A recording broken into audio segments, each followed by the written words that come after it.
तो ये हम लोग का वॉल्यूमेट्रिक स्ट्रेन हो गया। क्या हो गया? Volumetric strain. चलिए क्वेश्चन लिखिए, क्वेश्चन लिखिए। Longitudinal strain is possible in, question लिखो, longitudinal strain is possible in, बोलो, liquid, solid, gas, all of these।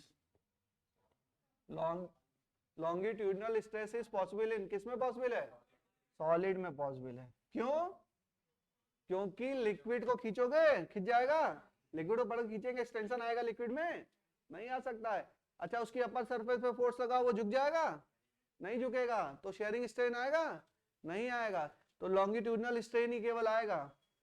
तो सॉलिड में ही पॉसिबल है और किसी में पॉसिबल नहीं है। ठीक है, चलिए एक क्वेश्चन और लिखते हैं। लिखिए, a wire of length 2.5 metre,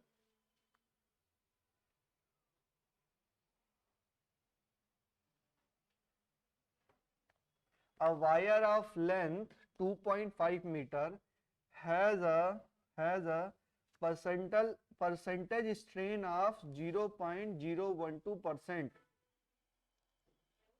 A wire of length L है आपका 2.5 मीटर, परसेंटेज स्ट्रेन लिखो, a wire of length 2.5 meter has a percentage strain of 0.012% under a tensile force, under a tensile force, under a tensile force. Find the extension produced in the wire, find the extension produced in the wire। चलिए, find the extension produced in the wire। बहुत छोटा सवाल है, करिए।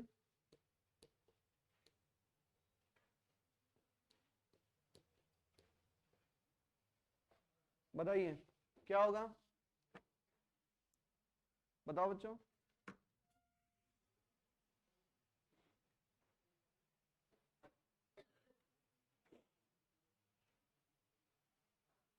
Answer, rough copy खोलिए, करिए, rough copy निकाल लीजिए, आज सवाल कराऊंगा, कराओ। आंसर बताओ, इतनी देर में बता देना चाहिए आंसर, जल्दी बताइए।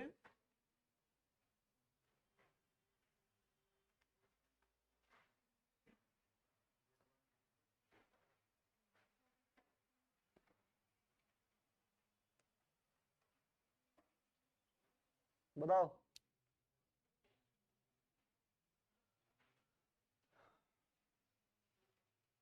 कितना? सी? कितना? 3 × 10⁻⁴। ऑप्शन सी, ऑप्शन सी ही आएगा फिर तो। 0.3 लिखा है ना,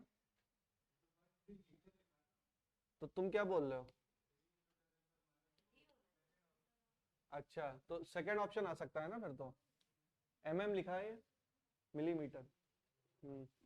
बोलो सही है? ठीक है, क्वेश्चन कुछ नहीं है, देखो क्वेश्चन क्या है।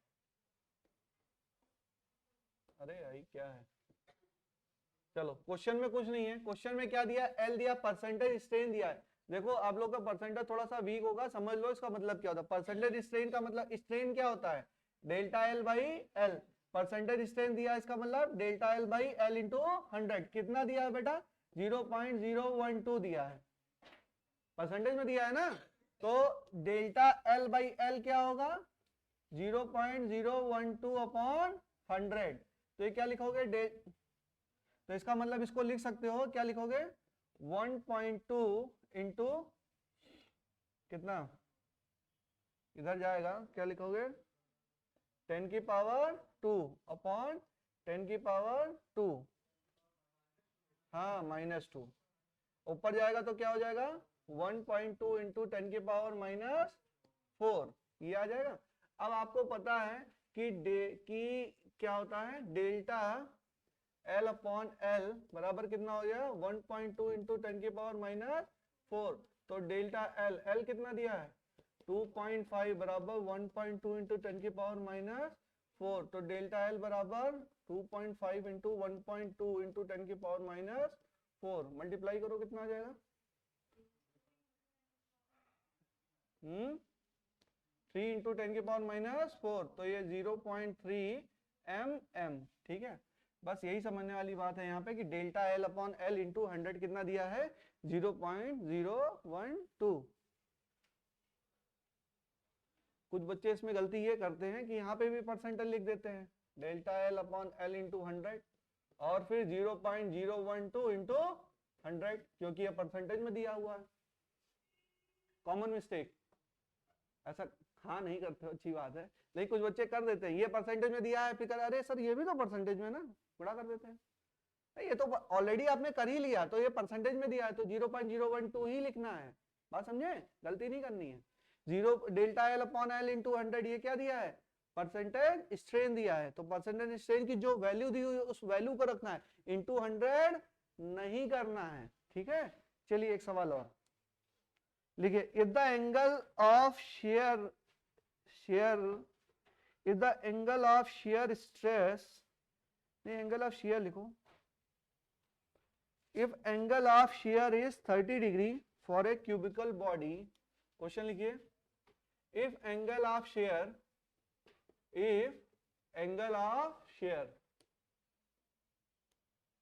शेयर का एंगल मतलब वही थीटा वाला, बराबर 30 degree of for a cubical body and change in length is equal to 100√3 centimetre, delta L बराबर 100√3, और ये डेल्टा एल ही क्या है? x के बराबर है, ये क्या है? x के बराबर है। Find the volume of cubical body, A option 100 metre cube, B option 27 metre cube, C option 1 metre cube, D option 81 metre. ये सब आए हुए सवाल हैं तुम्हारे नीट में। हाँ, ये क्या था? ये हमारी बॉडी थी ना, और बॉडी जब ऐसे गई ना, तो ये क्या एंगल था? ये थीटा था, ये एक्स था, ये एल था। अगर एल हमें पता चल जाए तो वॉल्यूम क्या हो जाएगा? L cube. भाई क्यूबिकल बॉडी है, अगर एल पता है तो एल एल एल, तो वॉल्यूम क्या हो गया? L cube. और उसको पता करने का हमको दे रखा है, tan थीटा बराबर क्या होता है? tan थीटा बराबर x बाई एल। एक्स की वैल्यू क्या है? दी है ना, देखो कहाँ है? हाँ ये है, देखो। और tan थीटा की वैल्यू दी है, कितना है? तो tan 30 बराबर x की वैल्यू भी रख देते हैं, कितना रखना है? 100√3 अपॉन एल, और ये क्या हो जाएगा? 1/√3 बराबर क्या? 100√3 अपॉन एल। तो एल बराबर क्या? एल बराबर 300 क्या? इसकी वैल्यू नहीं दी हमने, रुको, सेंटीमीटर है, सेंटीमीटर। तो इसका मतलब हो गया सेंटीमीटर, इसका मतलब 3 मीटर। ये क्या हो गया? 3 मीटर। तो वॉल्यूम क्या है? वॉल्यूम ऑफ क्यूब बोलो, एल क्यूब, 3 का क्यूब कितना हुआ? 27। देखो कितने छोटे छोटे सवाल बनते हैं, लेकिन आपको आने चाहिए।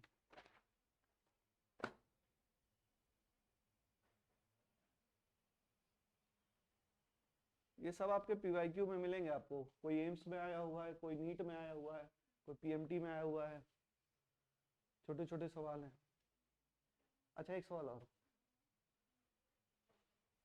देखो, इसमें पढ़ाने जैसा कुछ है ही नहीं, पढ़ा दिया वो हो गया, डेल्टा एल बाई एल, इतना छोटे सा चीज है, थ्योरी है। उसके बाद फिर क्या है? एप्लीकेशन ऑफ नॉलेज है, कुछ ज्यादा थ्योरी है ही नहीं इसमें, छोटी छोटी चीजें। जैसे अभी एक सवाल कराऊंगा, उसके 2 मेथड हैं, एक थोड़ा लॉन्ग मेथड है, एक थोड़ा शॉर्ट मेथड है।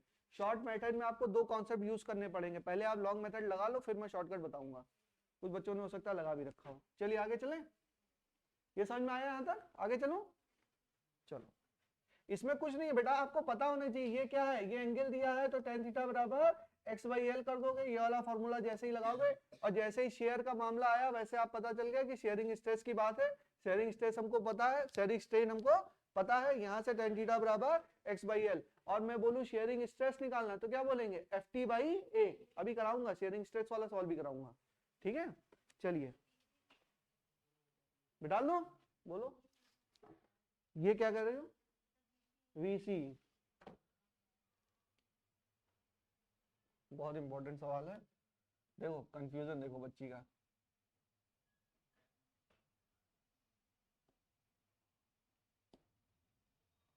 अरे यार गलत ही बन गया, अच्छा बना।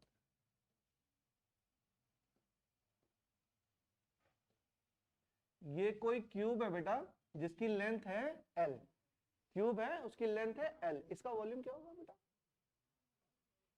Volume of A cube, volume of A cube, volume of square, ये A और ये A, क्या A square, volume of cube A cube, होगी बात।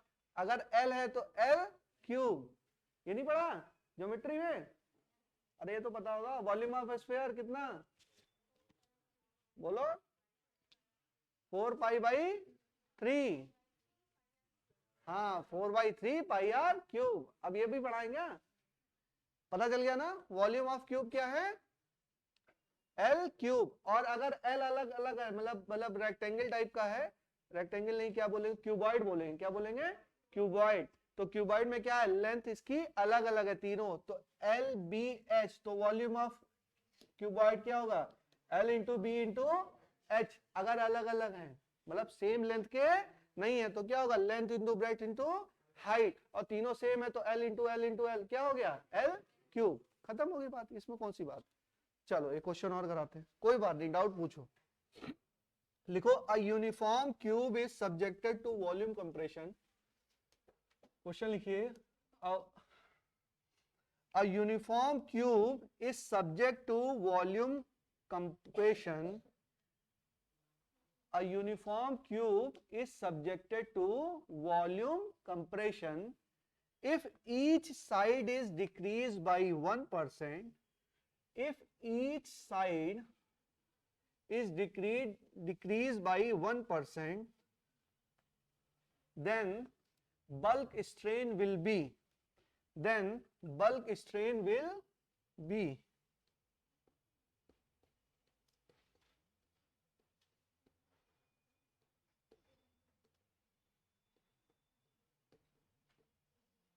क्वेश्चन समझिए, a uniform cube is subjected to volume compression if each side is decreased by 1%, then bulk strain will be।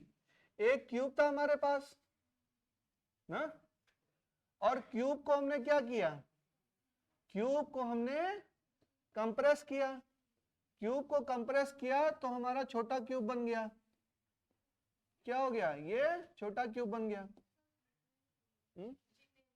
Jiten जाओ बेटा, ये क्या हो गया, इसका मान लो A था, मतलब तो इसका वॉल्यूम कितना हो गया A क्यूब, और इसका अगर A' हो गया तो यहाँ का B' क्या हो जाएगा A' का क्यूब, कंप्रेस हो गया ना।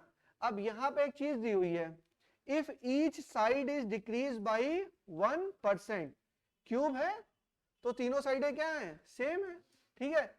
A क्या हो गया, each side is decrease by 1%, तो यहां से हम निकाल सकते हैं A' बराबर क्या हो जाएगा, A' बराबर A माइनस कंप्रेस कितना हुआ 8% कंप्रेस हुआ, यानी कि A इंटू 1/100 कितना हुआ बेटा 0.99A, तो A' की वैल्यू क्या हुई 0.99A, इतना ही तो बचा, और सारा क्या हो गया हमारा कंप्रेस हो गया।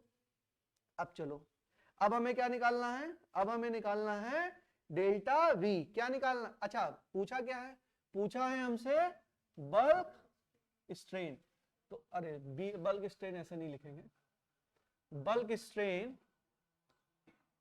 स्ट्रेन क्या हो जाएगा बेटा, बोलो डेल्टा V/V, यही तो है बल्क स्ट्रेन, या माइनस लगा सकते हो, इसमें माइनस दिया नहीं है तो माइनस नहीं लगाएंगे। डेल्टा वी अपॉन वी, तो डेल्टा वी हम निकाल सकते हैं। देखो डेल्टा वी बराबर वी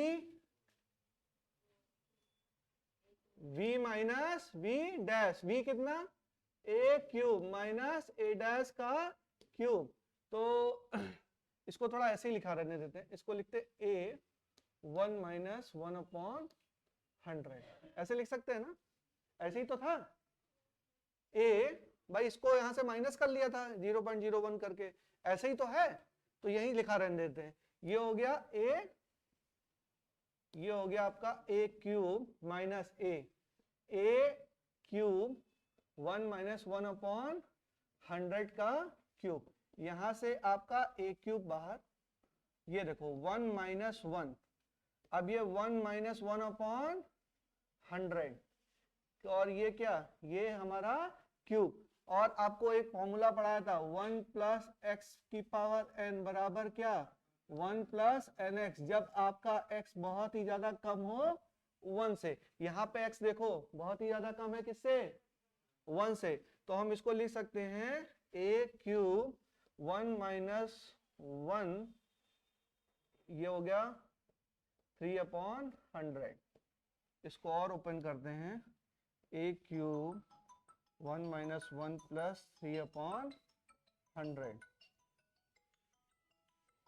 नोट करो, नोट करो, हेलो हेलो,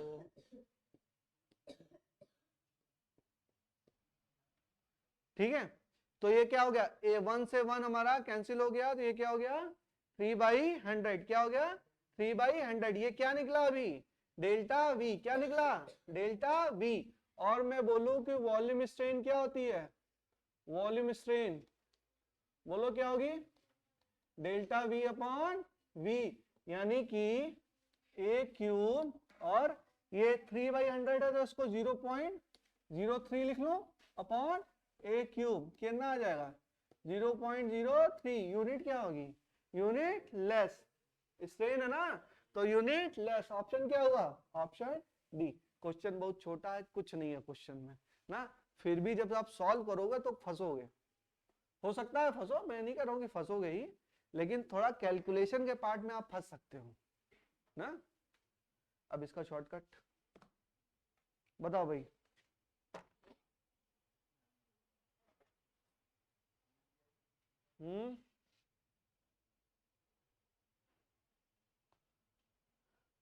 पहले इसको कर लो फिर बताता हूँ, शॉर्टकट भी बताऊंगा। ये ओरिजिनल मेथड आना चाहिए आपको, ओरिजिनल मेथड नहीं आएगा तो सवाल, इसमें किसी को कंफ्यूजन है मुझसे पूछ ले, बताओ बच्चों, कोई कंफ्यूजन कहीं पे,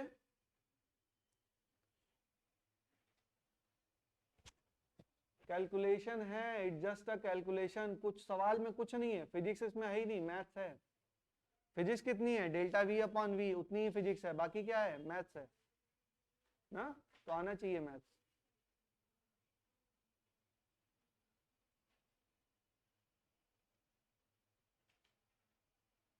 आज ये क्यों नहीं आई बिटिया, साइमा क्यों नहीं आई,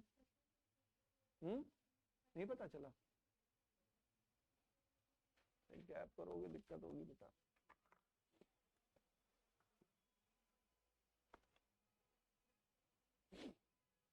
चलिए आगे चलें,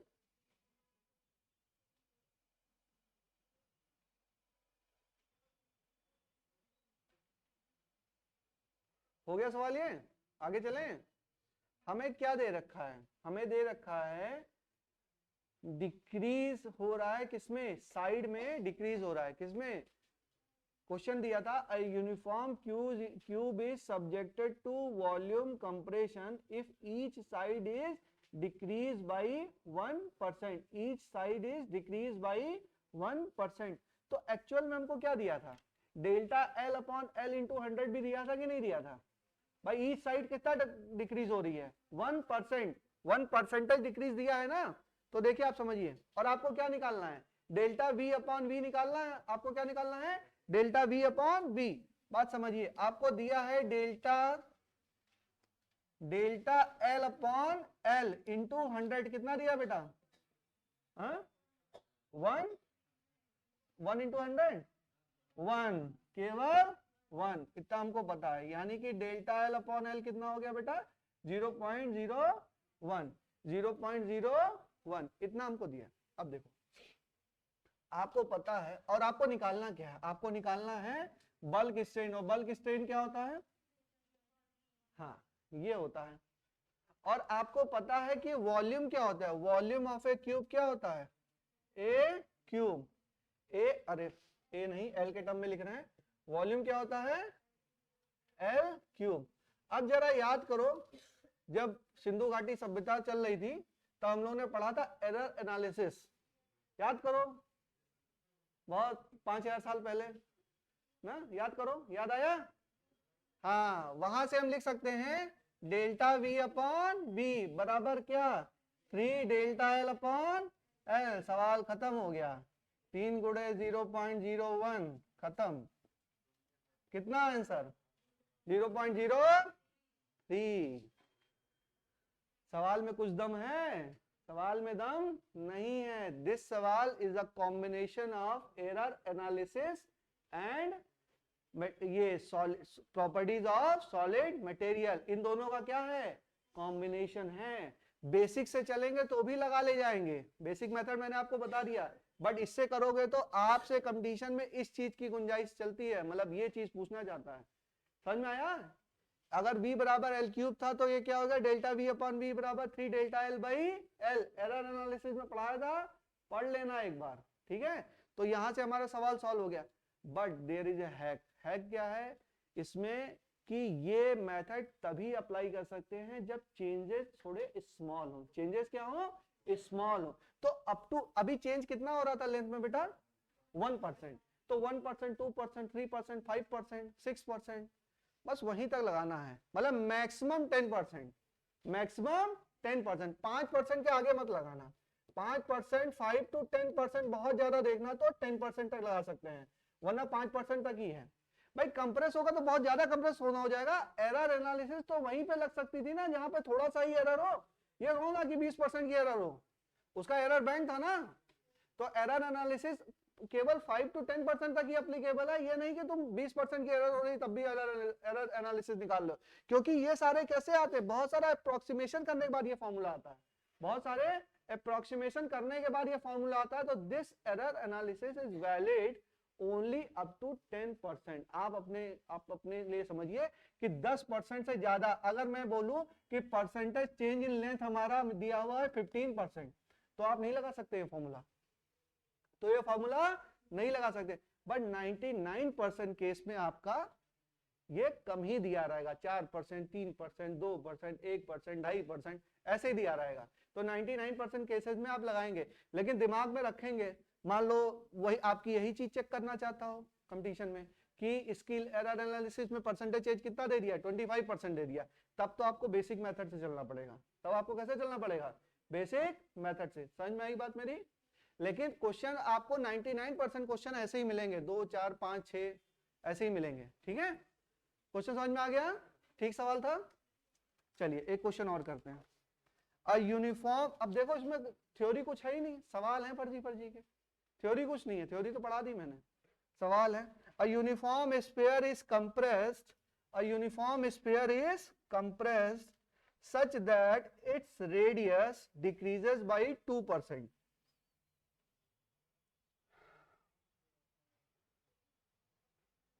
A uniform sphere is compressed such that its radius compressed by radius decreased by 2%. Radius decreased by 2%. Find the volumetric strain. Find the volumetric strain.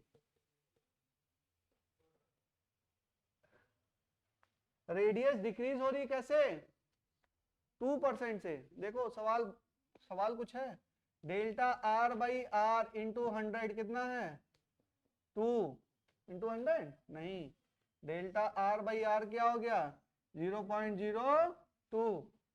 लगाओ मेथड, बेसिक मेथड, वहां से नहीं जाएंगे। कितना आंसर आ गया 4 डी ऑप्शन।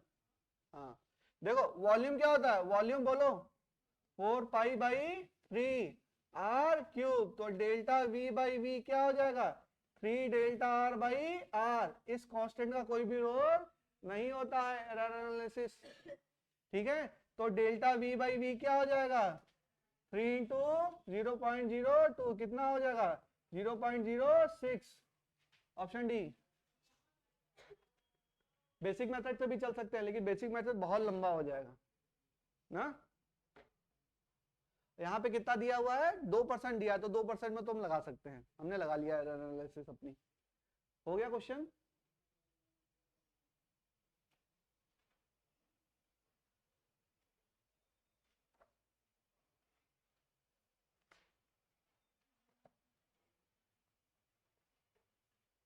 बच्चों कर लोगे सवाल ये, ठीक है। एक बार घर पे जाके करिएगा, बिल्कुल भी टफ नहीं है सवाल, एरर एनालिसिस का सवाल है। और ये डेल्टा वी अपॉन वी बराबर 3 डेल्टा आर बाई आर। एक बार एरर एनालिसिस पढ़ना, समझ में आ जाएगा। चलिए नेक्स्ट लिखते हैं हुक्स लॉ। हेडिंग डालिए Hooke's law.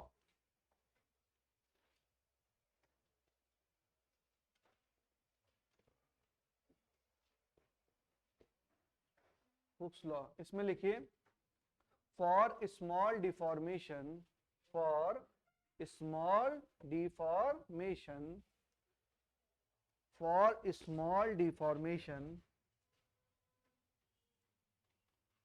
for small deformation, stress is directly proportional to strain. Stress is directly proportional to strain.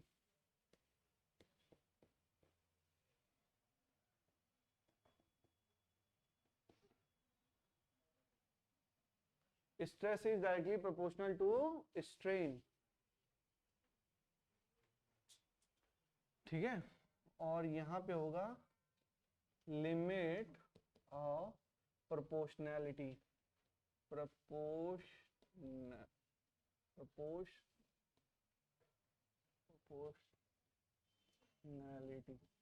देखो ये क्या है, स्ट्रेस जो है डायरेक्टली प्रोपोर्शनल होगा स्ट्रेन के ना। तो stress is directly proportional to strain. कब तक, लिमिट ऑफ प्रोपोर्शनैलिटी तक, स्मॉल डिफॉर्मेशन के लिए। तो strain is equal to E into strain. तो यहां से हम कह सकते हैं ई बराबर क्या,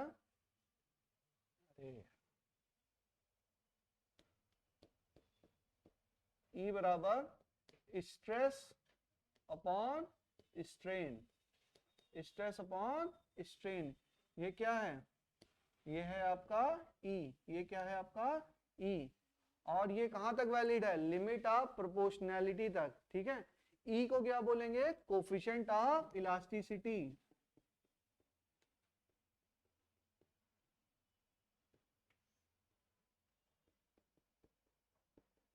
E को क्या बोलेंगे, कोफिशिएंट ऑफ इलास्टिसिटी। अच्छा ये ग्राफ की चर्चा हम अलग से करेंगे, ठीक है। ग्राफ में आगे भी होता है, जैसे फोर्स लगाते स्ट्रेन करते हैं तो ये थोड़ा सा और आगे ग्राफ होता है, लेकिन उसकी चर्चा हम आखिरी में करेंगे, मतलब अभी नहीं, इसके साथ नहीं करेंगे, बाद में करेंगे अलग से, ठीक है। तो stress is proportional to strain, stress is proportional to strain. कब तक, लिमिट ऑफ प्रोपोर्शनैलिटी तक। तो स्ट्रेस बराबर ई टाइम प्रोपोर्शनैलिटी हटेगी तो कोई कांस्टेंट आएगा, ई इंटू स्ट्रेन। तो यहाँ पे ई बराबर क्या होगा, स्ट्रेस अपॉन स्ट्रेन। ई क्या है, coefficient of elasticity, coefficient of elasticity. और यही बेटा अलग अलग में अलग अलग है। मतलब मैं बोलूं कि अगर मैं लॉन्गिट्यूडनल ले रहा हूं, ठीक है ना, मतलब क्या स्ट्रेन जो दे रहा हूं या स्ट्रेस दे रहा हूं वो लॉन्गिट्यूडनल वाला है तो इसी को यंग मॉडुलस बोल देते हैं। अगर वॉल्यूमेट्रिक वाला है तो उसको क्या बोल देते हैं, बल्क मॉडुलस बोल देते हैं। अगर हमारा शेयरिंग वाला है तो उसको क्या बोल देंगे हम, इसको एक नाम है, क्या नाम है, ईटा बोलते हैं। क्या बोलते हैं, ईटा, ठीक है। और ईटा क्या होता है, हाँ, coefficient of rigidity, coefficient of rigidity अभी पढ़ाता हूं। तो हमने देखा स्ट्रेस बराबर, stress is directly proportional to strain. और अगर एक कांस्टेंट आ गया हमारा यहाँ पर तो ई बराबर स्ट्रेस अपॉन स्ट्रेन। इतना हमने समझा, ज्यादा नहीं, थोड़ा बहुत हमने समझा। अब बताइए कि जो ई है, ई ये डिपेंड करेगा किस पे, ई जो है it's a property of material. E जो है वो क्या है, प्रॉपर्टी ऑफ मटेरियल। तो लिख लो E is the property of material.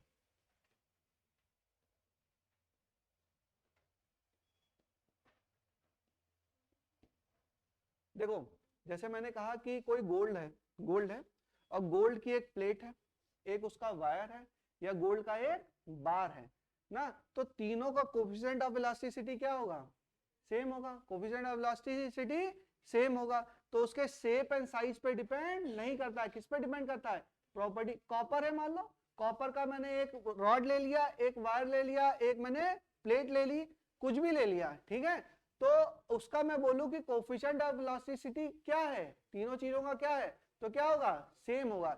क्योंकि जो कोफिशिएंट ऑफ इलास्टिसिटी है किस पे डिपेंड कर रहा है, मटेरियल की property. It is the property of material, ये अपने आप में ही क्या है, ये प्रॉपर्टी ऑफ मटेरियल है, मटेरियल की ही प्रॉपर्टी है इलास्टिसिटी, मटेरियल की अपनी क्या है, प्रॉपर्टी है इलास्टिसिटी। तो यह बात आपको समझ में भी आ रही है, कोई मटेरियल है तो कुछ इलास्टिक है कि नहीं है, वो तो उसकी प्रॉपर्टी डिसाइड करेगा ना। कोई मटेरियल इलास्टिक होगा, कोई मटेरियल इलास्टिक नहीं होगा। जैसे मैंने बोला कि rubber is less elastic than steel, क्यों, क्योंकि वहां पर क्या आएगा, आपका coefficient of elasticity of steel will be greater than coefficient of elasticity of rubber. और उसमें कोफिशिएंट ऑफ इलास्टिसिटी जो सॉलिड में होता है उसको क्या बोलते हैं, उसको बोलते हैं यंग मॉडुलस। क्या बोलते हैं, यंग मॉडुलस। देखो इसमें समझने वाली बात है बेटा, कंफ्यूजन केवल यही होता है कि हम क्या क्या चीजें पढ़ रहे हैं। पहले हमने स्ट्रेस पढ़ा, फिर हमने स्ट्रेन पढ़ा। अब हुक्स लॉ में क्या है, stress is proportional to strain, stress is proportional to strain. तो पहले हम लोगों ने तीन पढ़ा, देखो समझो, पहले क्या पढ़ा हमने शुरुआत में, पहला वाला लॉन्गिट्यूडनल, दूसरा वाला शेयर या टेंजेंशियल, तीसरा वाला वॉल्यूम, ठीक है। तो वॉल्यूमेट्रिक पहले हम लोगों ने स्ट्रेस पढ़ा, स्ट्रेस बराबर क्या, फोर्स अपॉन एरिया। फिर हमने क्या पढ़ा, स्ट्रेन पढ़ा, स्ट्रेन तीनों का पढ़ लिया हमने, delta L by L, delta, फिर उसमें एक्स बाई एल, फिर तीसरे वाले में delta V by V. Stress पढ़ लिया और स्ट्रेन पढ़ लिया। अब हुक साहब कहते हैं कि स्ट्रेस और स्ट्रेन क्या है, एक दूसरे के प्रोपोर्शनल है। कहां तक प्रोपोर्शनल है, लिमिट ऑफ प्रोपोर्शनैलिटी तक। उसके आगे क्या है चर्चा बाद में करेंगे। जब हमने प्रोपोर्शनैलिटी साइन हटाया, जब हमने प्रोपोर्शनैलिटी साइन हटाया तो एक कोफिशिएंट ऑफ इलास्टिसिटी हमारा आ गया, ये आ गया। ये तीनों के लिए अलग है ना, तीनों के लिए अलग है। लॉन्गिट्यूडनल में होगा तो कोफिशिएंट ऑफ इलास्टिसिटी क्या कहलाएगा, यंग मॉडुलस। क्या कहलाएगा, यंग मॉडुलस। शेयर में कहलाएगा कोफिशिएंट ऑफ रिजिडिटी ईटा। और थर्ड वॉल्यूम क्या कहलाएगा, उसमें कहलाएगा बल्क मॉडुलस। क्या कहलाएगा, बल्क मॉडुलस। बात क्लियर हुई मेरी, ठीक है। यही चीज है, छोटे छोटे सवाल हैं हम लोग को करने हैं। तो अच्छा अब ये बताओ कि इसकी यूनिट क्या होगी। हाँ इसकी यूनिट होगी क्या, Newton per metre square. Actually में कोई भी कोफिशिएंट ऑफ इलास्टिसिटी होगा ना, उसकी यूनिट क्या होगी भाई, स्ट्रेस अपॉन स्ट्रेन ही तो होगा। तो स्ट्रेन की यूनिट क्या है, यूनिटलेस। तो स्ट्रेस की यूनिट होगी, स्ट्रेस की यूनिट हमेशा क्या होगी, हाँ पास्कल होती है। लेकिन बेटा ऐसा है ना, देखो जो प्रेशर है ना, प्रेशर डिफाइंड किसके लिए होता है, गैस और लिक्विड्स के लिए डिफाइंड होता है ज्यादा, ठीक है। तो हम जब पास्कल बोलेंगे ना, बल्क मॉडुलस में जब इसका वॉल्यूमेट्रिक स्ट्रेन निकालेंगे तब हमारा ई क्या आएगा, तब हमारा ई आएगा बल्क मॉडुलस। और वहां पे हम लिखेंगे, वहां की यूनिट क्या है, न्यूटन पर मीटर स्क्वायर और पास्कल। क्योंकि वहां पे हम प्रेशर के रेफरेंस में बोल रहे हैं, वहां पे हम किसके रेफरेंस में बोल रहे हैं, प्रेशर के रिस्पेक्ट में बोल रहे हैं, ठीक है। तो पहले बेसिक करते हैं, धीरे धीरे करते हैं। ई बराबर क्या हो गया, ई की यूनिट लिखो, unit of E is equal to newton per metre square, newton per metre square.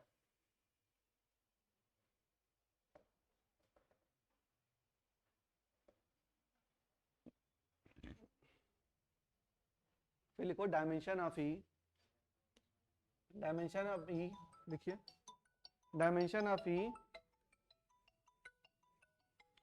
Dimension of E क्या होगा, ml minus one T minus two, ठीक है। बेसिक पता है सबको।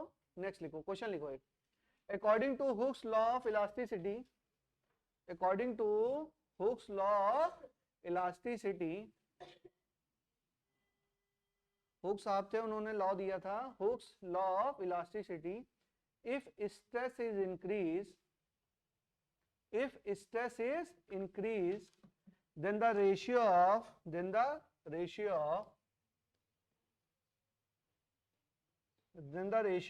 stress and strain, then the ratio of stress and strain will be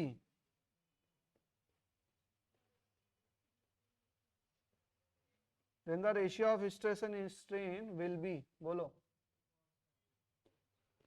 constant होगा। अच्छा, और कोई बताए? स्ट्रेस बढ़ा देंगे तो रेशियो कांस्टेंट हो जाएगा, बताइए। According to Hooke's law of elasticity, if stress is increased, then ratio of stress and strain is, जल्दी बोलो बच्चों, बच्चों वाला सवाल है और आप भी बच्चे हैं, बताइए।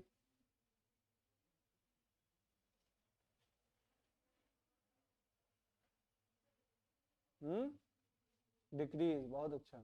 बताओ सहबान, बताओ बेटा, कांस्टेंट आएगा, क्यों? हाँ, और वैसे भी रेशियो ऑफ स्ट्रेस और अपॉन स्ट्रेन होता क्या है? इलास्टिसिटी होता है। इलास्टिसिटी तो प्रॉपर्टी ऑफ मटेरियल है, तो property of material stress strain लगाने से चेंज नहीं होगी। 24 कैरेट का सोना है, ठीक है, उसको तुमने बार ले लिया या उसका तुमने चेन बनवा ली या अंगूठी बनवा ली, उसकी कैरेट थोड़ा चेंज हो जाएगा ना। वो सोना अगर है तो कैरेट क्या है? उसकी शुद्धता की प्रॉपर्टी है, मतलब कैरेट जो है वो उसमें कितना एलॉय वगैरह मिक्स करते हैं, इसकी प्रॉपर्टी है। तो वो भी क्या है कि एक प्रॉपर्टी ऑफ द मटेरियल है। अगर उसमें कुछ भी स्ट्रेस स्ट्रेन लगाते हो तो प्रॉपर्टी ऑफ द मटेरियल थोड़ा ना चेंज होगी, property of the material change नहीं होगी। और मैंने बोला कि इस stress is increase then ratio of stress and strain, और ratio of stress upon strain होता क्या है? Coefficient of elasticity. तो प्रॉपर्टी ऑफ द मटेरियल तो चेंज नहीं हो सकती ना, तो ये क्या होगा हमेशा? कांस्टेंट होगा। ठीक है, थोड़ा समझ के करेंगे। चलिए लिखते हैं, सेकंड करते हैं। अब हेडिंग डालिए young modulus of elasticity. Young modulus of elasticity, young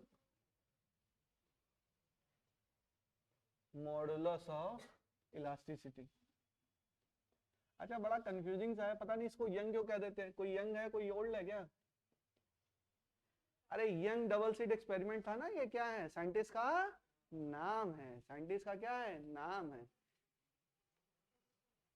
नाम की चाहत हर इंसान को है। विधायक जी रोड बनवाते हैं तो अपना नाम लिखवा देते हैं, और इसी तरह इन्होंने क्या बनाया? हाँ, फॉर्मूला बनाया, तो इन्होंने कहा नहीं मेरे नाम से जानो। ठीक है, तो ये क्या है? Young modulus of elasticity. Gamma से रिप्रेजेंट करते हैं, किससे? गामा। तो यंग साहब बहुत बड़े गामा है, नोट करिए। यंग क्या है? गामा। गामा आप लोग समझते हैं ना? गामा मतलब बहुत तेज इंसान ना। हाँ हाँ हाँ, वही वही वही। याद करने का तरीका है, जो यंग है, यंग इंसान गामा तो होते ही हैं। ठीक है ना, याद हो गया? तो ये क्या हुआ? Young modulus of elasticity. Coefficient क्या है इसका? रिप्रेजेंटेशन क्या है? वाई। गामा, यंग है तो गामा होंगे ही। तो गामा बराबर क्या? Stress upon strain, stress upon strain. ये क्या है? ये है यही यंग मॉडुलस ऑफ इलास्टिसिटी। तो मान लीजिए कि इसकी लेंथ, ओरिजिनल लेंथ थी L, ओरिजिनल लेंथ थी L, और इस पे फोर्स लग रहा है F, और इसका एरिया क्या है? क्रॉस सेक्शनल एरिया है मान लीजिए A, और ये एलोंगेट हो गई। ये क्या है? ये एलोंगेट हो गया, तो एरिया तो अभी भी वही है, और ये मान लेता हूं ये क्या है? L डैश, ये मान लेता हूं L डैश। तो कितना एलोंगेशन हुआ? मान लीजिए ये हुआ डेल्टा L। तो डेल्टा L बराबर क्या? L dash minus L, L dash minus L। और स्ट्रेस क्या होगा बेटा? Force upon area. Strain delta L by L, ये क्या हो जाएगा? FL upon A delta L। ये क्या होगा? ये होगा गामा। ये क्या होगा? ये होगा गामा। और गामा कब आएगा? गामा तब आएगा जब हमारा क्या लग रहा है? Longitudinal stress, longitudinal stress. ठीक है, तो ये पॉसिबल किस में है? लॉन्गिट्यूडनल स्ट्रेस या लॉन्गिट्यूडनल स्ट्रेन पॉसिबल किस में है? लिक्विड में पॉसिबल है? लिक्विड में पॉसिबल नहीं है। लिक्विड को खींच सकते हो? नहीं हो सकता है। तो this gamma is only possible in solid. Gamma is only possible in solid. Gamma is only possible in solid.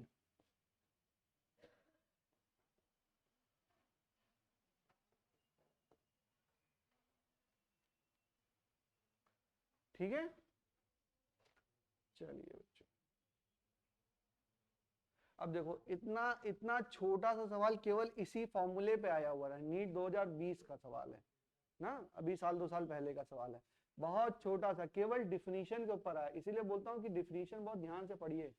ये लिखा दिया ना, बस इसी के ऊपर सवाल है, इतनी ही नॉलेज के ऊपर। और ये आपको पता है E बराबर क्या होता है, stress upon strain. Young modulus है तो क्या हो जाएगा, वहां पे लॉन्गिट्यूडिनल वाला लग रहा होगा, तो आप बोल देंगे delta F by A upon delta L by L। एकदम से सारी चीजों को अलग अलग नहीं याद करना है। E क्या होता है, स्ट्रेस अपॉन स्ट्रेन। अब जैसा होगा वैसा हम लगा देंगे, ठीक है। अगर लॉन्गिट्यूडिनल होगा, वॉल्यूमेट्रिक होगा, या हमारा शेयर वाला होगा, जैसे जैसे होगा वो वैसा वैसा हम लगा लेंगे। स्ट्रेस स्ट्रेन, स्ट्रेस हमने पढ़ लिया, स्ट्रेन हमने अलग से पढ़ लिया। जब अलग से पढ़ लिया तो स्ट्रेस अपॉन स्ट्रेन नहीं कर सकते हो। तीनों चीजें पढ़ा दी ना मैंने, स्ट्रेस भी पढ़ा दिया तीनों टाइप के, और स्ट्रेन भी पढ़ा दिया। अब स्ट्रेस अपॉन स्ट्रेन भी तो आप कर सकते हो। और स्ट्रेस अपॉन स्ट्रेन होता क्या है, कोफिशिएंट ऑफ इलास्टिसिटी। तीनों के लिए अलग अलग नाम है, गामा बीटा और ईटा, गामा बीटा और ईटा, ठीक है। तीनों अलग अलग है, बस तीनों का हम लोग पढ़ लेंगे तो हमको पता है। चलिए क्वेश्चन करते हैं इसमें, ठीक है। क्वेश्चन लिखिए, a wire of length L, a wire of length L, area of cross section A, area of cross section A is hanging from a fixed support, is hanging from a fixed support.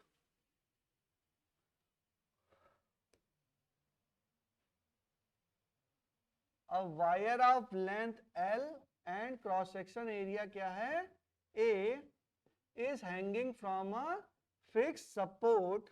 The length of the wire changes to L dash, length of the wire changes to L dash when mass M is suspended, when mass M is suspended from its free end, from its free end.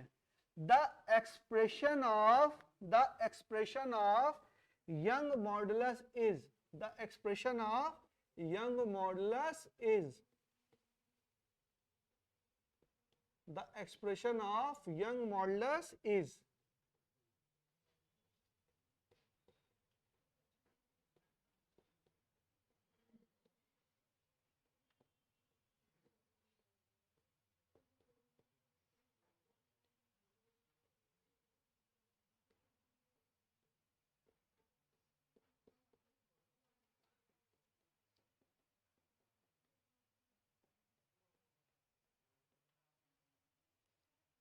दो 2020 का सवाल है ये।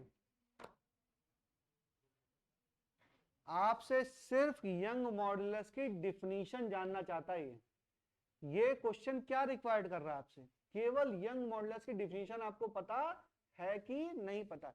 अच्छा, young modulus है या bulk modulus है या कोफिशिएंट ऑफ रिजिडिटी है, ये सारे हैं क्या, कोफिशिएंट ऑफ इलास्टिसिटी तो हैं। अब यंग मॉडुलस क्या लिखेंगे हम, स्ट्रेस अपॉन स्ट्रेन। लिखिए सब लोग, स्ट्रेस अपॉन, हाँ ठीक है, स्ट्रेस अपॉन स्ट्रेन। भाई वाह, गामा क्या होगा, यंग मॉडुलस कौन है, यंग मॉडुलस बहुत बड़ा गामा है, तो गामा बराबर क्या, स्ट्रेस अपॉन स्ट्रेन। तो स्ट्रेस क्यों ले रहे हो, स्ट्रेस कितना, कौन सा फोर्स लग रहा है जिसकी वजह से एलोंगेट हो रहा है, ये मास लग रहा है, तो यहाँ पे फोर्स कितना होगा, mg। तो लिखो mg अपॉन a, लिखो भाई, आगे करो। F बराबर क्या हो जाएगा, mg के कारण तो एलोंगेट होगा। अरे ये सवाल है ही नहीं, बहुत गंदा सवाल है, मतलब बहुत छोटा सा, केवल आपसे डिफिनीशन जानना चाहता है कि आपको यंग मॉडुलस की डिफिनीशन पता है कि नहीं पता। इसमें तो एक स्टेप भी आगे नहीं करना है आपको। क्या हो गया बोलो, F by A upon delta L by L, बोलो F L अपॉन क्या, डेल्टा L इंटू ए। F बोलो mg, L बोलो L, डेल्टा L बोलो L डैश माइनस L, और A बोलो A हो गया mg L upon A L dash. हो गया सवाल, क्या है सवाल में, कुछ है ही नहीं। अच्छा ये कैसे याद आया? ये याद आया कि ये भी सब क्या होता है, ये फालतू बताया गया, हमको पता है coefficient of elasticity. Coefficient of elasticity क्या होता है? स्ट्रेस अपॉन स्ट्रेन होता है, चाहे जिसमें होगा, ठीक है। लॉन्गिट्यूडनल वाला है, ये कौन सा है? लॉन्गिट्यूडनल वाला है, तो यहाँ पे क्या होगा? यंग मॉडुलस हो गया। और वॉल्यूमेट्रिक वाला होगा तो बल्क बोल देंगे, शेयर वाला होगा तो कोफिशिएंट ऑफ रिजिडिटी बोल देंगे, ठीक है। होगा तो हमेशा स्ट्रेस अपॉन स्ट्रेन ही है। स्ट्रेस मैंने आपको पढ़ा दिया, स्ट्रेन मैंने आपको पढ़ा दिया, दोनों का रेशियो ले लीजिए, क्या आ जाएंगे? कोफिशिएंट आ जाएंगे। ये कोफिशिएंट की केवल डिफिनीशन के ऊपर सवाल है, सवाल में तो स्टेप भी आगे नहीं बढ़ना है, केवल डिफिनीशन के ऊपर सवाल आया हुआ है। देखो छोटा सा सवाल, बोलो। हाँ बेटा, टेंशन टेंशन को कैलकुलेट करना, किस फोर्स की वजह से ये नीचे जा रहा है, mg लग रहा है ना, बस उसी फोर्स को तो हम कंसीडर करेंगे। इस पे लग रहा है, टेंशन लग रहा होगा, लेकिन उसको कंसीडर नहीं करना। नीचे किस वो फोर्स इलोंगेट, कौन सा फोर्स रिस्पॉन्सिबल है? मैंने बोला कि यहां पर क्या है, यहां पर कोई फोर्स लगा, फोर्स की वजह से क्या हुआ? ये इलोंगेट हुआ। तो उस फोर्स को तो कंसीडर करोगे जिस फोर्स से ये इलोंगेट हो रहा है, कि वो वाला पीछे वाला फोर्स कंसीडर करोगे? कौन सा फोर्स कंसीडर करोगे बेटा? जिस फोर्स से ये लग रहा है। भाई वो तो उसको रोकने की कोशिश करेगा ही करेगा, टेंशन फोर्स उसको रोकने की कोशिश तो करेगा, लेकिन उसको उससे ज्यादा होगा, ये उससे ज्यादा होगा, तो ये क्या होगा? ये आपका इलोंगेट हो जाएगा थोड़ा सा, ठीक है।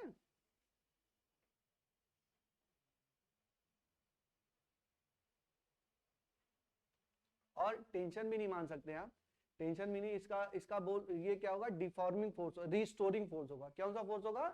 रीस्टोरिंग फोर्स होगा ना। इधर क्या होगा?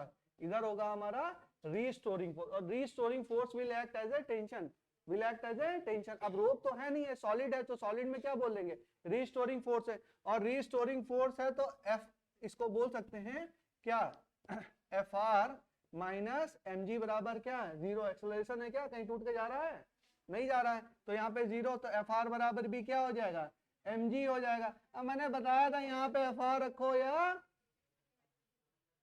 या एक्सटर्नल रखो, बात क्या है? बराबर है। तो जो तुम सोच रहे हो सही है, चाहे उसको रख दो चाहे इसको रख दो, बात एक ही है। अब ये नहीं करोगे सर ये तो नीचे लगा वो तो ऊपर लगा, कैंसिल हो गया, खत्म हो गई कहानी। अरे इतना नहीं सोचना है, ये तो मैंने बताया था, चाहे जब मैं पढ़ा रहा था तो मैंने बताया था ना, एफ आर रखें या एफ एक्सटर्नल रखें, बात क्या है? सेम है। वो आएगा फोर्स, लेकिन उसका इफेक्ट कंसीडर करना, चाहे इधर का ले लो चाहे उधर का ले लो, इफेक्ट लेना हमको। चलिए एक सवाल और करते हैं, हो गया बेटा। अब इससे सिंपल सवाल नहीं बन सकता है, ये सवाल आ जाए तो समझ लो किस्मत पे ध्यान देना कि हाँ बस किस्मत अच्छी है मेरी, सवाल मिल गया ना। चलिए आगे चलते हैं। The Young modulus of a wire of length L, लिखो the Young modulus of.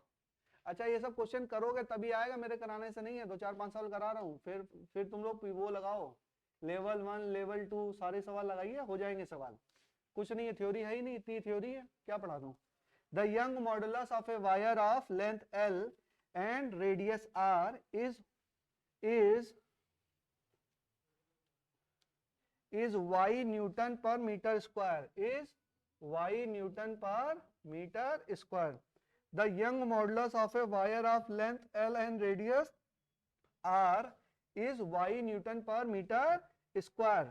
If length is reduced to L by 2, if length is reduced to L by 2, its young modulus will be,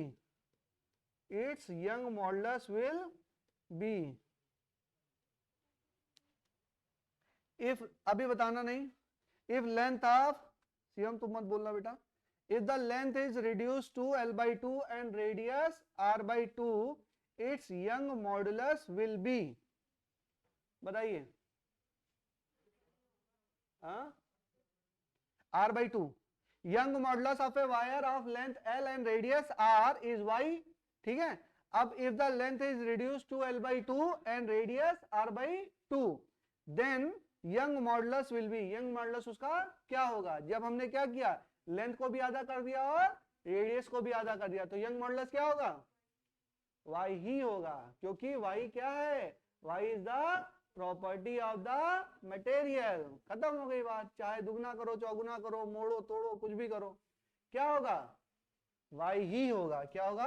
why he होगा। लेकिन ये दिमाग चलाना है exam में, बस ये है, मैंने तो पढ़ा दिया। ठीक है, समझ में आ रहा है सबको? चलो एक सवाल और करते हैं। बहुत सवाल है इसमें, कितना करा दिया, यही छोटे मोटे सवाल घुमा फिरा के इधर से उधर, उधर से इधर घुमाते रहते हैं, लेकिन बहुत सारी वैरायटी है। तो और ऐसा भी नहीं कि बहुत टफ है कि बहुत क्लास में डिस्कस करने लायक, क्लास में डिस्कस करने लायक सवाल नहीं है, छोटे छोटे सवाल है, आप कर सकते हो, चाहोगे तो कर लोगे, नहीं चाहोगे तो कोई बात ही नहीं है। लिखो, the given graph shows that, question लिखिए, the given graph shows that the extension delta L of a wire, the given graph shows that shows the extension delta L of a wire of length 1 meter.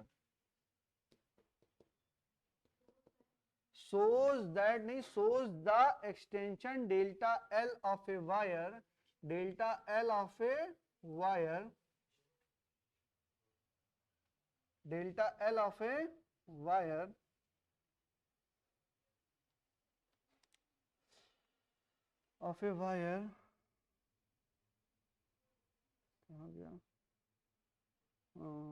wire of length 1 meter suspended from the top of a roof, suspended from the top of a roof at one end from the, दोबारा बोल देता हूं, the given graph shows the extension delta L of a wire of length 1 meter suspended from the top of a roof at one end, top of a roof, comma, at one end with a load W, at one end with a load W connected to the other end, connected to the other end, connected to the other end,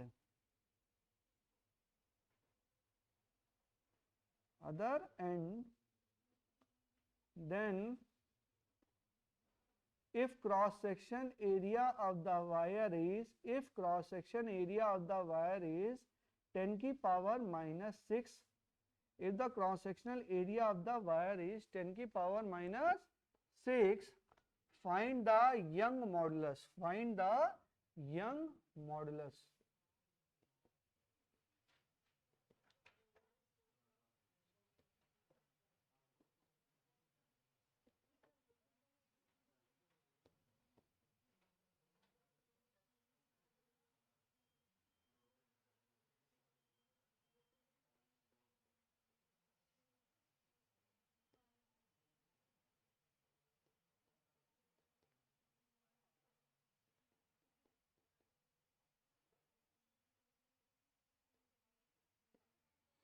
AIIMS 2008 का सवाल है ये। देखो ये graph दिया है, ये क्या दिया है? Delta L. बात समझो, ये क्या दिया? लोड दिया, लोड वर्सेस डेल्टा एल। जब लोड हमारा 20 है तो डेल्टा एल कितना है? ये है 1 इंटू 10 की power minus 4 something into cos 4 है। अगर लोड हमारा 40 है तो कितना है? 2 इंटू 10 की पावर माइनस 4। लोड अगर 60, लोड क्या 60, क्या 60 न्यूटन, mg है ना, तो क्या लगा? फोर्स है ना, तो क्या लगा? न्यूटन में है ना। ठीक है, तो ये क्या हुआ? 3, अगर 60 है तो 3, और ये अगर 80 है तो 4। ठीक है, ये हमें डेल्टा एल दिया। हमें क्या चाहिए? Young modulus. तो बेसिक एकदम फॉर्मूला लिखिए पहले। हमें क्या क्या दे रखा है? देखो लेंथ दे रखी है, एल बराबर कितना दे रखा है बेटा? 1 मीटर। और क्या दे रखा है हमें? हमें एरिया दे रखा है। एरिया क्या दे रखा है? 10 की पावर माइनस 6 मीटर। ठीक है, तो एकदम बेसिक यंग मॉडुलस क्या कहलाता है? Force upon area upon delta L upon L. तो ये क्या हो जाएगा? एफ एल अपॉन ए डेल्टा एल। एफ की वैल्यू कितनी रखने हैं? मान लो 20 रख दें। एल कितना है? 1। ए कितना है बेटा? 10 की पावर माइनस 6। और जब 20 लोड था तो डेल्टा एल कितना था? 1 इंटू 10 की पावर माइनस 4। यही तो था। हाँ, तो क्या हो गया आपका? ये हो गया 20 गुणे 10 की पावर 10, यानी कि 2 इंटू 10 की पावर 11। हो गया सवाल खत्म। ग्राफ देख के हाँ हो गया, कह रही है कि क्या, ठीक है सवाल हो गया। अच्छा चलो, हमें थोड़ा सा कंफ्यूजन हो रहा है, हमें कंफ्यूजन हो रहा है सर ये 20 वाला ही क्यों ले लिया आपने ना, 40 वाला लेते हैं। चलो, गामा बराबर एफ एल अपॉन ए डेल्टा एल। एफ कितना बेटा 40, एल कितना 1 अपॉन ए कितना 10 की पावर माइनस 6 इंटू, बोलो डेल्टा एल कितना 2 इंटू 10 की पावर माइनस 4, तो अल्टीमेटली आंसर कितना आएगा 2 इंटू 10 की पावर 11 ही आंसर आ जाएगा। ये ग्राफ क्यों दिया हुआ है, W भाई ये 2 और ये कैंसिल कितना हुआ 20, बात भाई बराबर हो गई ना, बस आगे कैलकुलेशन सेम होगी, ठीक है।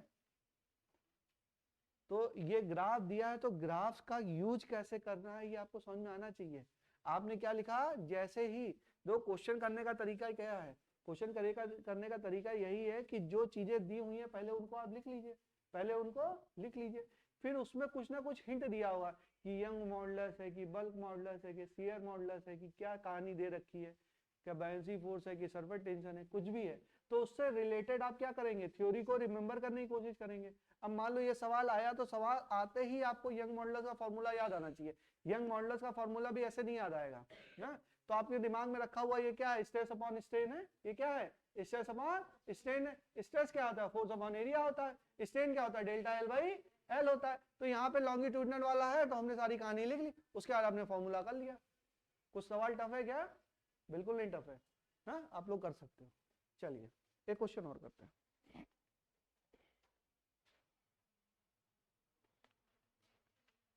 अब ये सोचो एम्स में आया हुआ सवाल है, एम्स 2008, बल्कि एम्स मतलब अब तो नीट का पेपर इजी मानते हैं।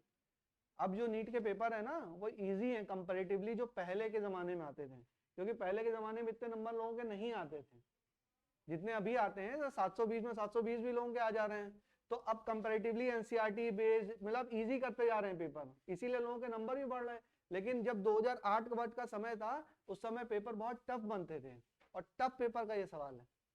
टफ है, टफ नहीं है। चलिए एक क्वेश्चन और करते हैं। Find the elongation in the steel bar, find the elongation in the steel bar 1 metre long. Find the elongation of a steel bar 1 meter long and having cross-sectional area 1.5 centimeter square is subjected to a load 1.5 into 10 की power 4 1.5 into 10 की power 4 Newton, 1.5 into 10 की power 4 Newton. Find the, अच्छा find the elongation तो लिखा ही है, delta L निकालना है। वो क्या निकालना है, डेल्टा एल। और यंग मॉडुलस आपको दिया है, वाई एस दिया है, क्या है 2 इंटू 10 की power 11 Newton per metre square. चलिए सब लोग निकालिए।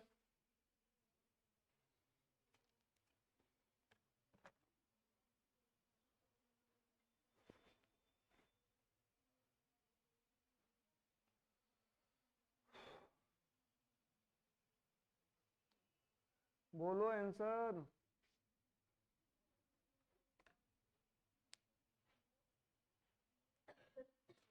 यंग मॉडुलस देखते ही आपको समझ में आया ये क्या है, स्ट्रेस अपॉन स्ट्रेन, स्ट्रेस बराबर फोर्स अपॉन एरिया, और फोर्स ही तो लोड होगा। बोलो आंसर कितना,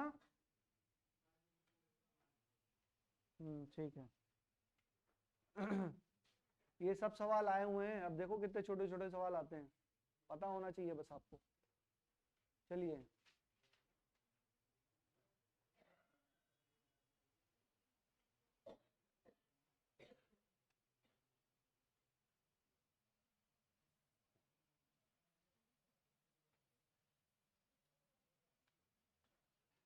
तो हमने देखा कि वाई गामा क्या है, गामा बराबर F by A upon delta L by L. तो ये क्या हो जाएगा एफ एल अपॉन ए डेल्टा एल, और ये क्या चाहिए आपको, आपको चाहिए डेल्टा एल, तो डेल्टा एल बराबर एफ एल अपॉन ए गामा।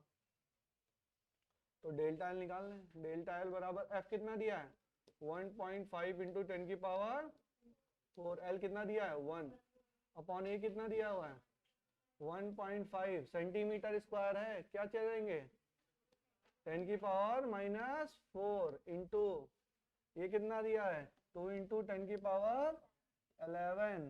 तो यहाँ से ये कैंसिल कितना हो जाएगा 1.2 इंटू 10 की पावर क्या हो जाएगा माइनस, अच्छा कहाँ से कैंसिल हो जाएगा, कहीं कुछ गलत कर रहे हैं क्या? हाँ अरे ये बेटा ये क्या हो जाएगा ये प्लस है, अरे तुम लोग कंफ्यूज हो जा रहे हो, ये कैंसिल होगा तो क्या हो जाएगा 10 की पावर 7 और 7 ऊपर जाएगा तो क्या हो जाएगा 10 की पावर -3। तो 0.5 इंटू 10 की पावर -3 के इसको लिख सकते हैं 0.5 mm मतलब मिलीमीटर, ठीक है, मिलीमीटर अब सेंटीमीटर हो गया है, सेंटीमीटर अब मिलीमीटर हो गया है। चलो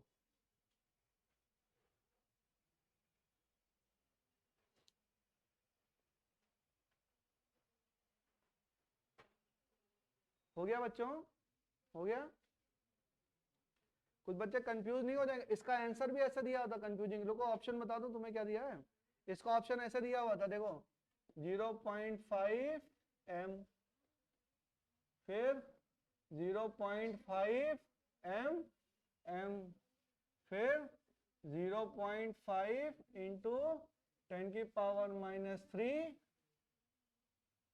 सेंटीमीटर दिया था कि कुछ ऐसे दिया था इस तरीके से। तो ये 0.m और 0.5 mm इसमें अंतर समझ में आ रहा है ना, ये मत सोचना कि m 2 बार लिख गया है।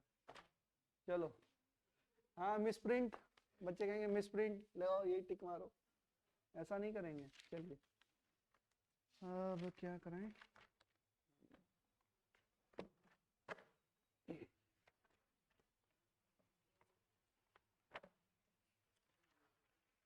लिखो share modulus of rigidity, heading डालेंगे शेयर मॉडुलस ऑफ रिजिडिटी। तो हम लोग ने एक पहला वाला पढ़ा लॉन्गिट्यूडिनल वाला क्या था यंग मॉडुलस, अब क्या पढ़ रहे हैं हम शेयर वाला पढ़ रहे हैं, तो सब बोलेंगे share modulus of rigidity, share modulus of rigidity. अब इसका थोड़ा मैं बना लूं अच्छे से, शेयर मॉडुलस ऑफ रिजिडिटी।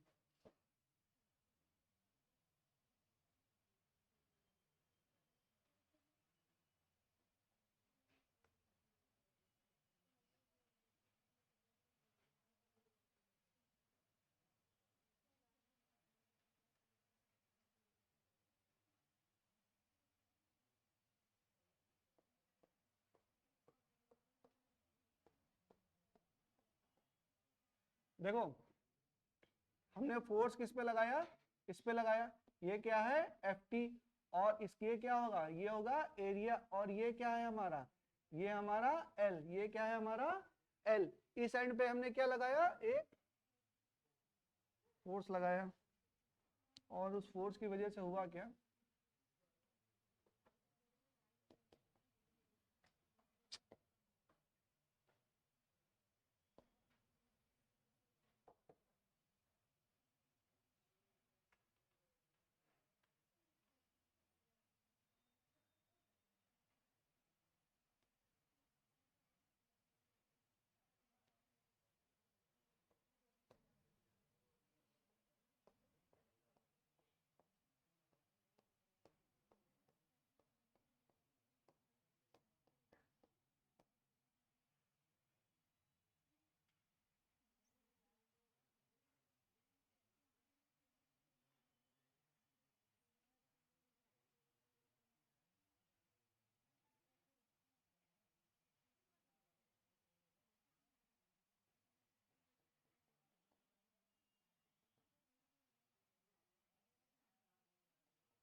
बातें नहीं बच्चों, बातें नहीं।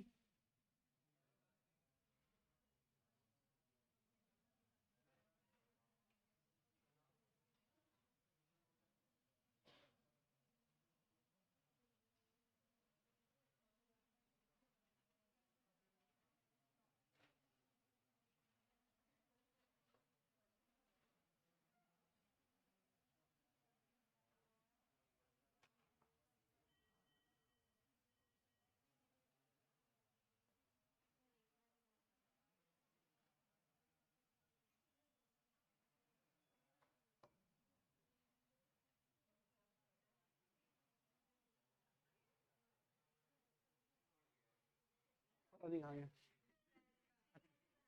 चलो समझ गए ना। अच्छा उससे बनाना,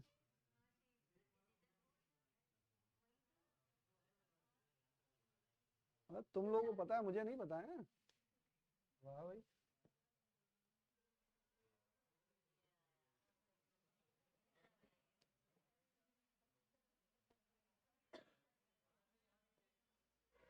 क्या कह रहा, क्या कह रहा बेटा? तुम लोग को ज्यादा टेक्निकल नॉलेज है यार।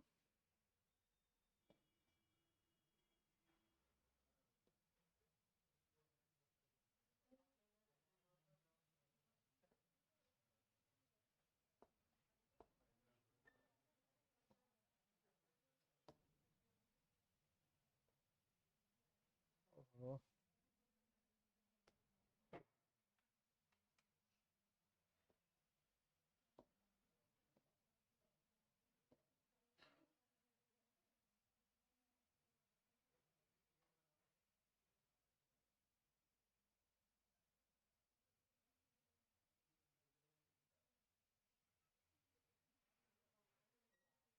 इसको इसको वो भी कर सकते हैं ना।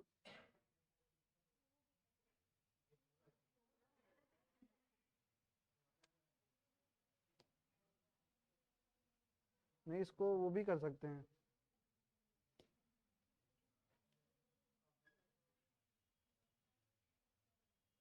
ये सही बना कुछ। चलो बस इतने में समझ जाओगे तुम लोग।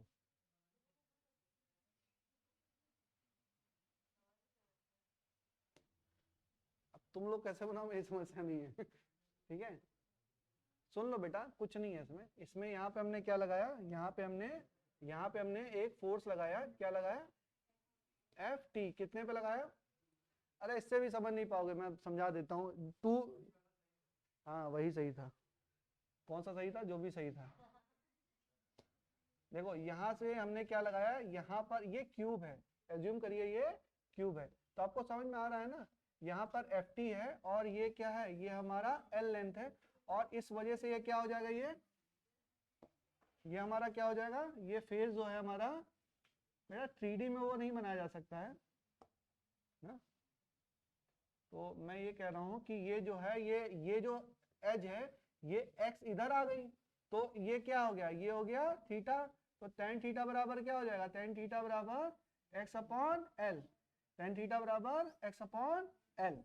ठीक है, टेन थीटा बराबर x by L.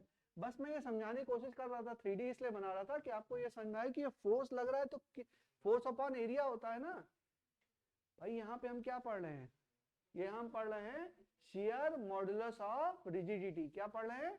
shear modulus of rigidity. तो यहाँ पर कौन सा ये shear modulus ऑफ रिजिडिटी है, ये है क्या, ये कोफिशिएंट ऑफ इलास्टिसिटी है, कोफिशिएंट ऑफ इलास्टिसिटी है। इसको रिप्रेजेंट करते कैसे हैं, ईटा से। ईटा क्या होगा, ईटा स्ट्रेस अपॉन स्ट्रेन। यहाँ पे कौन सा stress, sharing stress upon strain. कौन सा strain, sharing strain.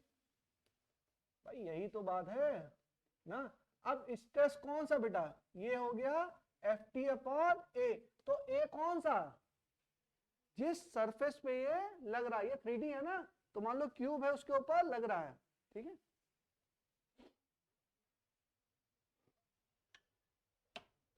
Box box होता तो दिखा देते बेटा। समझ में आ रहा है ना आपको?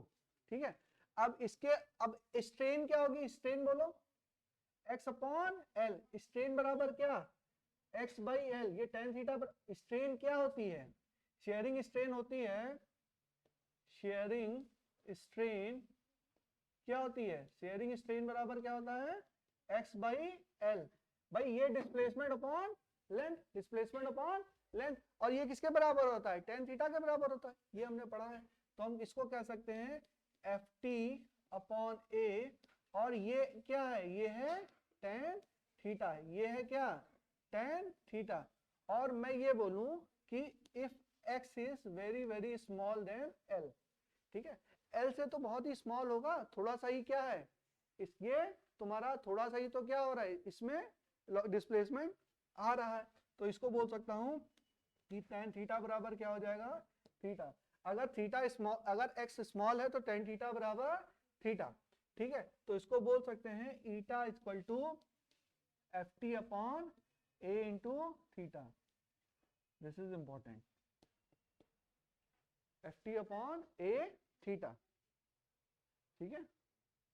अच्छा शेयरिंग, ये क्या हो गया, शेयरिंग स्ट्रेस, यूनिट इसकी, यूनिट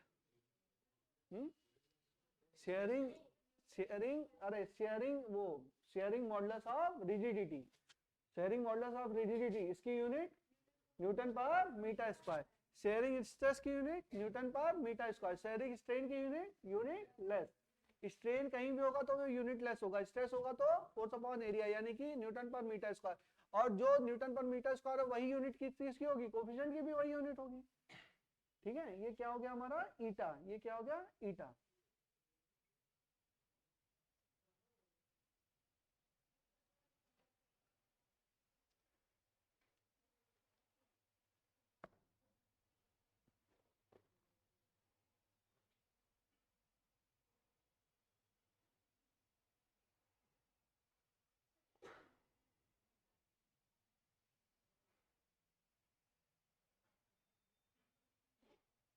देखिए कोई भी,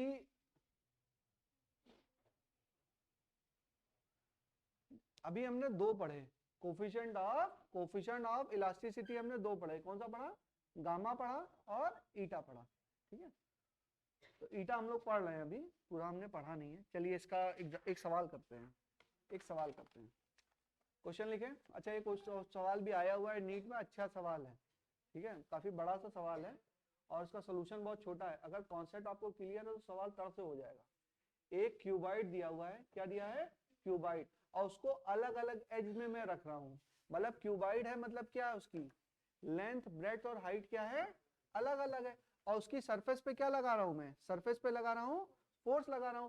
तो ये बता रहे हैं कि किसमें किस कॉन्फ़िगरेशन बताऊंगा, तीनों का कॉन्फ़िगरेशन बना देता हूं। मतलब एक डिब्बा है मान लो, ठीक है, डिब्बा नहीं है तुम लोग बाकी फिर नहीं लाते हो, अच्छा रुको, नहीं लाते नहीं पड़ेगा तुम लोग, चलो ये दिखाई दे रहा है सबको, दिखाई दे रहा है। तो देखो बेटा ये क्या है, ये क्या है, मान लो लेंथ है, ठीक है, ये क्या है हाइट है, और ये क्या है ब्रेड्थ है, ये तीनों अलग अलग है ना। तो ये क्या है, ये और ये हाँ लगी है, ये भी अलग है, ये भी अलग है, और ये भी अलग है, तो ऐसा शेप है। तो एक बार ऐसे शेप में रखा हुआ है, एक बार इस तरह के शेप में रखा, और यहाँ पर क्या लगा रहे हैं हम, स्ट्रेस लगा रहे हैं, मतलब टेंशन, अरे टेंजेंशियल फोर्स लगा रहे हैं, क्या लगा रहे हैं, टेंजेंशियल फोर्स। तो इसमें कुछ क्या होगा, इसमें इलोंगेशन होगा, इसमें क्या होगा, डिस्प्लेसमेंट होगा, डिस्प्लेसमेंट होगा। तो x, तो ये x और ये क्या, x बाई एल क्या बोल देते थे इसको, इसको स्ट्रेन बोल देते थे, ठीक है। तो जो x होगा वो किस में, अगर एक बार हम ऐसे रखें, फिर हमने कहा नहीं ऐसे नहीं रखेंगे, इसको ऐसे रख दें। अब इसको क्या कर दिया हमने, ऐसे रख दिया। अब क्या हो गया, ये लेंथ हो गई, ये ब्रेड्थ हो गई, और ये हाइट हो गई। अब मैंने फोर्स लगाया, सेम फोर्स लगाया, अब क्या लगाया मैंने, सेम फोर्स लगाया। अब कुछ एक्स आएगा, अब कुछ एक्स आएगा। अब मैंने कहा नहीं ऐसे भी नहीं है, मैंने ऐसे रख दिया, मतलब कैसे रख दिया, कैसे कैसे बना लिया था, ऐसे बना लिया, इस एच के अकाउंट रख दिया, और ऐसे रख दिया मैंने। और अब मैं क्या रख दूं, इस टाइप से रख दूं, किस टाइप से रख दूं, अरे ऐसे रख दूं, सॉरी, ये तीसरा फेज आ गया ना भाई। एक फेज क्या था, एक फेज ये वाला था, कौन सा था, ये नीचे वाला, और एक फेज हमारा ये वाला आ गया, और तीसरा फेज क्या हो गया, तीसरा फेज ये वाला हो गया। तो मान लो इसके अकॉर्डिंग मैंने रख दिया, तो हमारी लेंथ हाइट क्या होगी, चेंज हो जाएगी। अब मैं जो फोर्स लगाऊंगा तो क्या होगा, एक्स हमारा अलग अलग होगा। अभी बनाता हूँ कॉन्फ़िगरेशन, समझ जाओगे। तो मैंने कहा तीनों पे मैं अलग अलग, तीनों मतलब सेम क्यूबाइड ही है, उसको मैं अलग अलग कॉन्फ़िगरेशन में रख रहा हूँ। क्या कर रहा हूँ, अलग अलग कॉन्फ़िगरेशन में रख रहा हूँ, सेम फोर्स अप्लाई कर रहा हूँ। सेम फोर्स अप्लाई कर रहा हूँ तो डिस्प्लेसमेंट किसमें ज्यादा होगा या क्या होगा, ये हमको निकालना है। निकाल सकते हैं, क्वेश्चन समझ में आया। चलो देखो, क्वेश्चन ये है कि क्यूबॉइड है, क्यूबॉइड की लेंथ है 5, 10 और 8, 5, 10 और 8। ठीक है, एक बार ये ऐसे रखा हुआ है,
देखो एक ऐसे रखा हुआ और एक बार रखा हुआ ऐसे।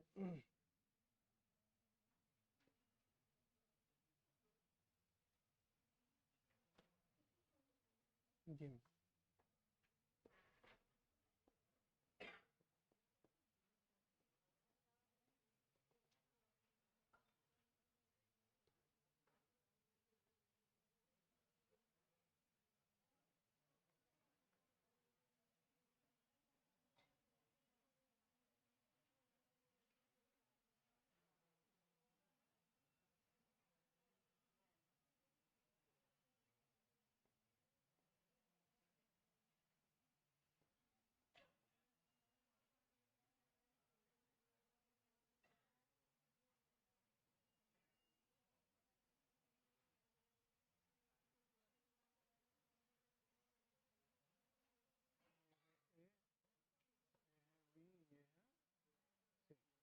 बच्चों, बातें नहीं बच्चों, समझ लीजिए, थोड़ा समझ लीजिए।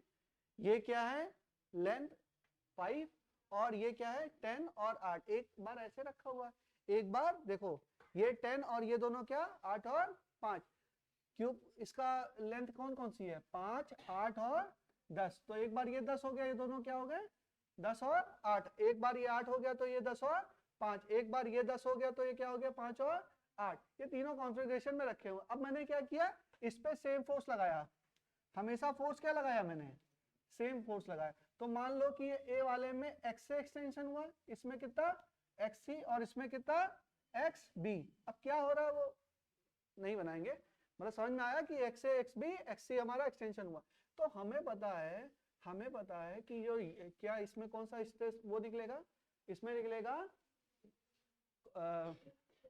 क्या निकलेगा, भूल ही जाते हैं, कोफिशिएंट ऑफ रिजिडिटी। क्या निकलेगा, कोफिशिएंट ऑफ रिजिडिटी। ध्यान रखिएगा, नहीं कंफ्यूज हो जाएंगे।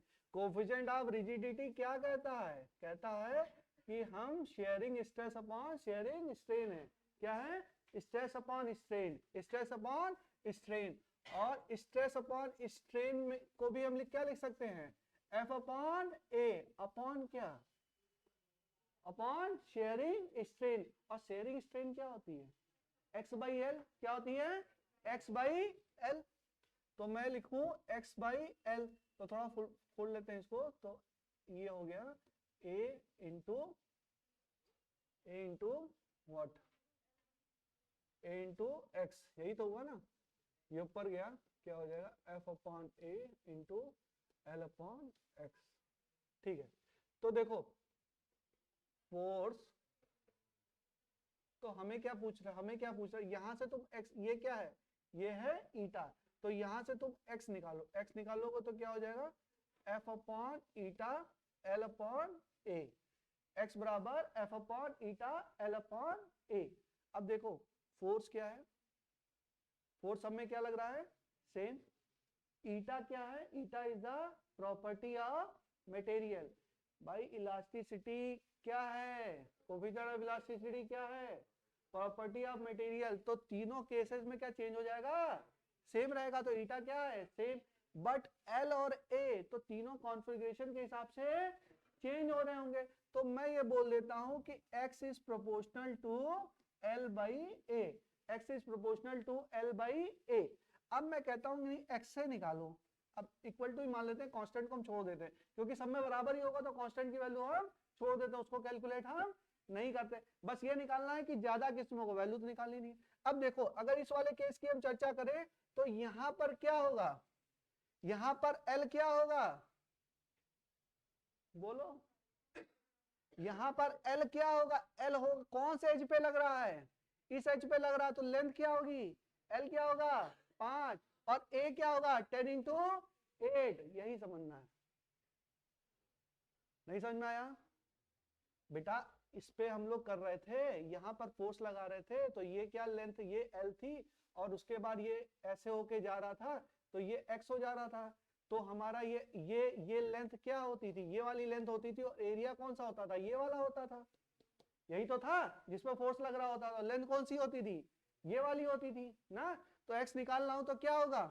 बोलो, 5 अपॉन 10 इंटू 8। क्या यहां तक सब लोग पहुंचे? ठीक है। अगर मैं एक्स बी निकालूं तो बोलो, एक्स बी बोलो, 8 अपॉन 5 इंटू 10। यहां तक पहुंचे? एक्स सी बराबर 10 अपॉन कितना? 8 इंटू 5। अब इसको कर लो, 5 गुना कितना हो गया? एक्स ए बराबर 1 अपॉन 16। एक्स बी बराबर कितना? ये कितना? अरे कुछ गलत तो नहीं कर रहे हो? कितना कितना आएगा? 1 अपॉन 4.25।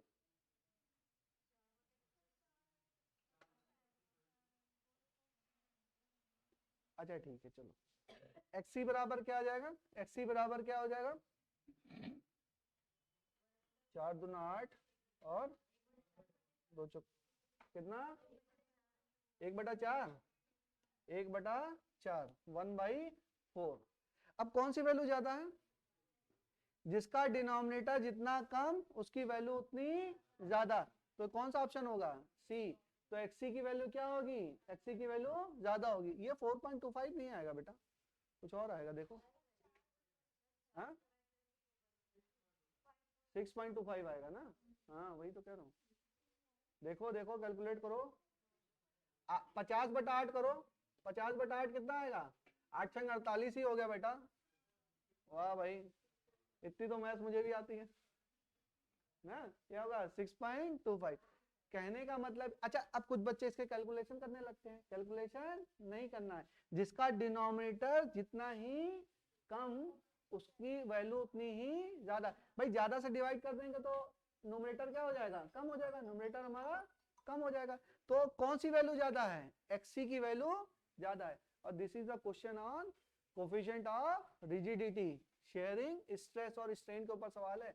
अच्छे सवाल बनते हैं। ठीक है, चलिए। हेलो, हाँ बताओ।